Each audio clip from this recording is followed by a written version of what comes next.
Salut à tous et bienvenue dans ce nouvel épisode du Poker en 10 minutes. Cet épisode fait suite à celui de la semaine dernière qui concernait les sizing de mise pré-flop, donc je vous renvoie à l'épisode 19 si vous ne l'avez pas vu. Et aujourd'hui on va donc parler des montants de mise, cette fois-ci post-flop, et des différents paramètres qui vont déterminer si on doit choisir de miser cher ou pas. J'ai pas mal de choses à vous dire là-dessus, donc on va écourter l'intro, donc générique et on est parti.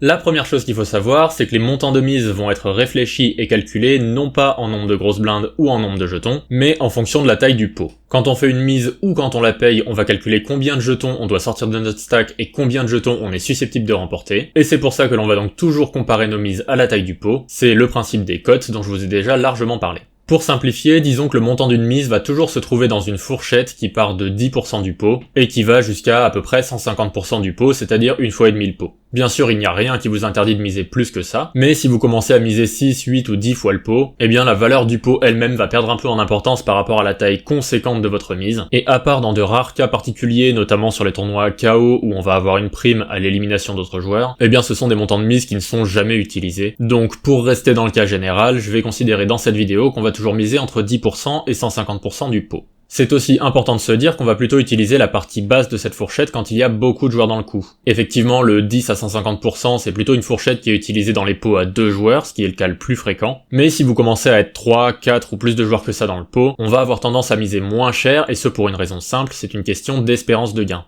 Par exemple, imaginons que vous soyez dans un pot à 4 joueurs qui vaut 100, et bien si vous décidez de miser un quart du pot, soit 25, vous aurez beaucoup plus de chances de vous faire payer par les 3 autres joueurs et de potentiellement générer un profit de 75, et ce tout en ne risquant que 25. Alors que si vous misez directement 75, eh bien vous avez beaucoup plus de chances de ne vous faire payer que par un seul joueur, et donc d'avoir le même profit mais en ayant risqué cette fois-ci une part beaucoup plus importante de vos jetons. En plus de ça, en ayant misé 75, il y a de bonnes chances que vous vous fassiez payer par celui de vos adversaires qui avait la main la plus forte, et que donc vous n'affrontiez ici que l'adversaire le plus fort parmi les 4. De manière générale, on va donc considérer qu'on a une meilleure espérance de gain, ou de meilleurs EV si vous préférez, en misant plus petit dans les pots avec beaucoup de joueurs. Je ferme cette parenthèse et je reviens donc à notre fourchette de 10 à 150%. C'est très bien, ça nous donne un cadre, mais maintenant, qu'est-ce qui va faire qu'on choisit plutôt une partie ou l'autre de cette fourchette? Eh bien, je vais vous proposer 3 critères, qui ne sont pas forcément par ordre d'importance, et qui vous permettront, en combinant les 3, de déplacer le curseur et de trouver le montant de mise qui est adapté à votre situation. Le premier critère, ça va être ce qu'on appelle la profondeur des tapis, ou plus précisément ce qu'on appelle le SPR, en anglais Stack to Pot Ratio.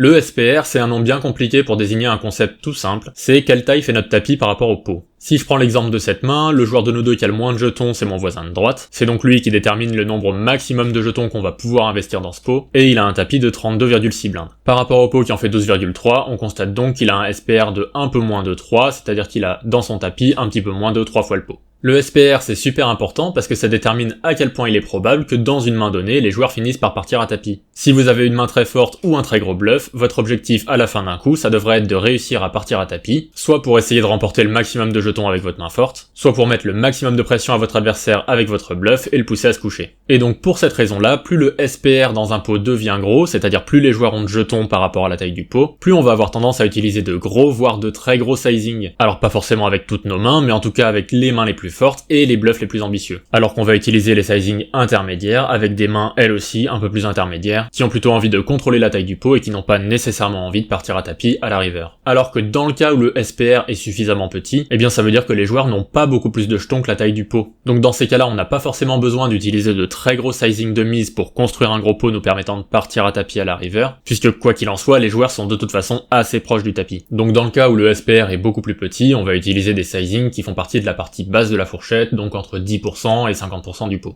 Un concept largement utilisé qui illustre cette idée-là, c'est ce qu'on appelle les sizing géométriques. L'idée du sizing géométrique, c'est de miser le même pourcentage du pot à la turn et à la river, et que ce pourcentage du pot nous permette exactement de partir à tapis à la river.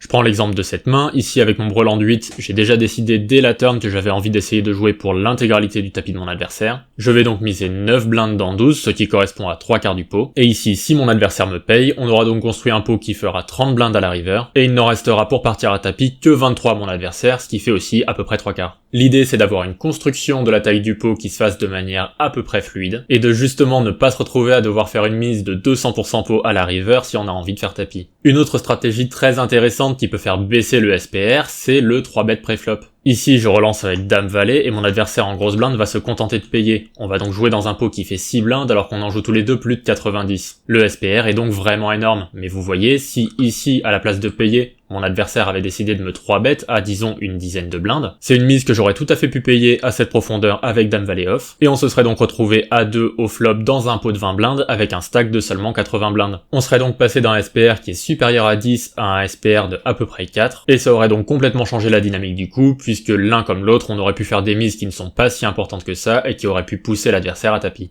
Le deuxième critère, c'est ce qu'on va appeler l'avantage de nuts. Dans le poker, avoir les nuts, ça signifie avoir la meilleure main possible, et comme vous le savez, pour déterminer les mains que peut ou ne peut pas avoir un adversaire dans une situation donnée, on va raisonner en range. C'est-à-dire que selon les actions précédentes d'un adversaire dans le coup, on va procéder par élimination et considérer qu'il peut ou ne peut pas avoir telle ou telle main.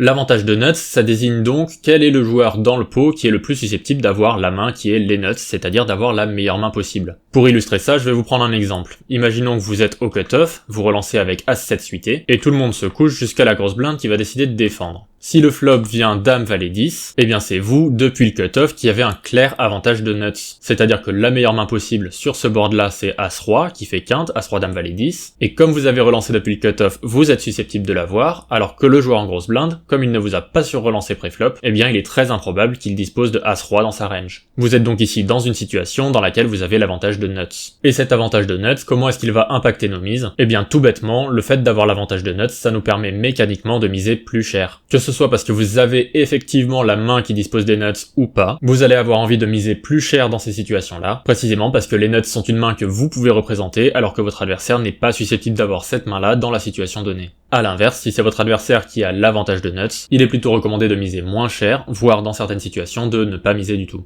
Et enfin, le troisième critère, ça va être le type de board et ce qu'on va appeler la composition de la range de l'adversaire. Effectivement, des flops, des turns et des rivers dans le poker, il peut y en avoir énormément. Donc comme il n'est pas humainement possible de travailler chaque flop, chaque turn et chaque river individuellement, on va plutôt les travailler en les regroupant par catégorie et en utilisant de grands critères de décision. L'un d'entre eux étant, est-ce que ce board permet beaucoup de tirages ou pas? Par exemple, le board que je vous présente actuellement à l'écran, c'est un board qu'on va appeler sec, c'est-à-dire qu'il ne permet aucun tirage couleur et quasiment aucun tirage quinte, par opposition à un board comme celui-ci, qui permet des tirages couleur, des tirages quinte, et qui donc permet d'avoir beaucoup plus de mains fortes chez un joueur comme chez l'autre. Avec cette réflexion sur le type de board, va aussi venir une deuxième réflexion qui est à quel point il est susceptible que mon adversaire ait une main forte. Et c'est ça qu'on va appeler la composition de la range de l'adversaire, c'est-à-dire que si on est dans une situation où notre adversaire a très peu de mains fortes et beaucoup de mains très faibles qu'il va jeter automatiquement face à une mise, alors on n'a absolument pas besoin de miser cher pour accomplir ce qu'on souhaite accomplir. Tandis que si on est dans une situation où notre adversaire peut avoir beaucoup de mains moyennes, beaucoup de mains à tirage, bref, beaucoup de mains qui vont avoir envie de rester dans le pot, eh bien c'est une situation dans laquelle on va avoir tendance à augmenter notre montant de mise, souvent avec un objectif bien précis en tête qui est soit se faire payer le maximum par les tirages avant qu'il ne rate à la river, soit mettre un maximum de pression sur toutes les mains moyennes adverses telles que les paires intermédiaires si jamais on est en train de bluffer. Je ne mentionne pas le cas où notre adversaire aurait très majoritairement des mains fortes, puisque dans ces cas-là, eh bien globalement vous n'avez pas envie de miser. Il est aussi intéressant de noter que ce paramètre de composition de la range de l'adversaire, eh bien il a aussi un lien avec le paramètre de SPR dont j'ai parlé en début de vidéo. Parce que si jamais on joue avec un SPR énorme qu'on a 15 fois le pot, eh bien on va considérer qu'une main forte, eh bien ce sont vraiment les combinaisons les plus fortes. Une quinte, une couleur, un brelan, etc. Alors que si jamais le SPR est plus faible, et que donc le pot est très important pour notre tapis, eh bien on va avoir tendance à se montrer moins exigeant parce qu'on n'a plus forcément la liberté et la profondeur de stack pour attendre une meilleure situation. Et donc on va être moins exigeant sur ce qui définit une main très forte, et une simple top pair va potentiellement nous suffire pour décider qu'on va avoir envie de partir à tapis sur ce coup. Vous l'avez compris, je pense, c'est donc une combinaison des trois facteurs dont j'ai parlé qui va déterminer le montant idéal pour votre mise. Voilà pour cet épisode sur le montant des mises post-flop, j'espère qu'il vous aura plu. Clairement, contrairement au pré-flop, on n'est pas tout à fait dans des montants standards, dans des montants qui ne bougent pas et qu'il suffit un peu d'apprendre par cœur, et ça nécessite beaucoup d'adaptabilité par rapport au flop, par rapport aux cartes qui tombent, et de comprendre vraiment les dynamiques à table. C'est principalement sur le post-flop que les solvers nous ont appris et même continuent de nous apprendre beaucoup de choses, et c'est là que les plus grandes différences de niveau vont être susceptibles de se faire, en tout cas au plus haut niveau. J'espère en tout cas ne pas avoir été trop technique, je ferai sûrement quelques annotations en texte au montage en revoyant la vidéo. En tout cas, merci beaucoup de continuer à suivre la chaîne, merci pour ceux qui en parlent autour d'eux et qui continuent de la faire grandir, et puis on se retrouve la semaine prochaine. Salut à tous.